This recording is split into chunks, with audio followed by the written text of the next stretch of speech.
Next. आता sir माझं graduation झालं, ग्रॅज्युएशन चालू आहे, मी स्टेट बोर्डच्या सिरीज वाचल्या, आता काय करू? आता लावा तुम्ही क्लास. आता लेवल येते, आता स्टेप येते क्लास लावण्याची, त्याला म्हणतात तुम्ही फाउंडेशन. बरेच स्टुडंट पुण्यामध्ये आता नवीन ट्रेंड आले, याला फाउंडेशन म्हणतात. This is not foundation. This is creating a basic, this is foundation. Okay, जरी मी इथे बोललो हे फाउंडेशन आहे, हे बेसिक्स आहेत, हे बेसिक्स क्लिअर केले तर तुम्हाला फाउंडेशन कळेल. मग काय फाउंडेशनमध्ये काय राहील? लेक्चर्स राहतील. लेक्चर्स नंतर तुमचे MCQs, डेली MCQs, ह्या लेक्चरवरती आधारित MCQs मिळतील. मग त्यानंतर वीकली रिव्हिजन केल्यानंतर वीकली प्रॅक्टिस.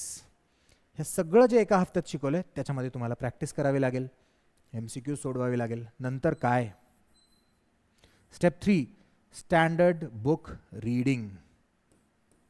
त्याला जितका मोठा स्टार दिला तितका मोठा कमी आहे. स्टँडर्ड बुक म्हणजे काय? मराठी व्याकरण सरांनी वर्गात शिकवलं, मराठी व्याकरण मॅडमनी वर्गात शिकवलं, इंग्लिश ग्रामर शिकवलं, मॅथ्स शिकवलं. स्टँडर्ड बुक जर वाचली नाही तर कुणीच पास नाही होऊ शकत. स्टँडर्ड बुक म्हणजे काय? मराठी व्याकरण शिकवलं, सरळ जा.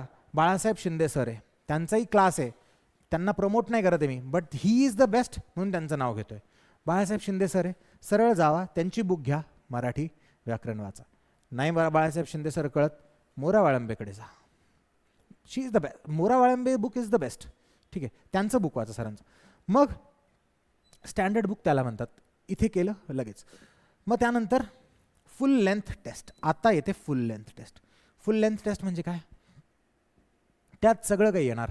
तुमचं पूर्ण विषयातील जे जे महत्त्वाचे टॉपिक्स आहेत, टीचर्स त्याच्यातनं क्वेश्चन्स काढतील आणि ते क्वेश्चन तुम्हाला देतील. मी कोणतेही मुलं ठेवलेले नाही आहे का आम्हाला क्वेश्चन्स बनवायला.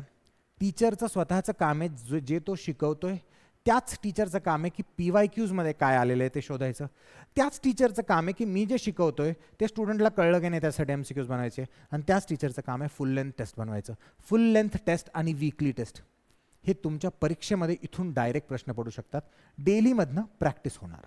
ठीक आहे, टू बी व्हेरी क्लिअर, ही एक स्ट्रॅटर्जी आहे नॉर्मल स्टुडंटला पास करण्यासाठी.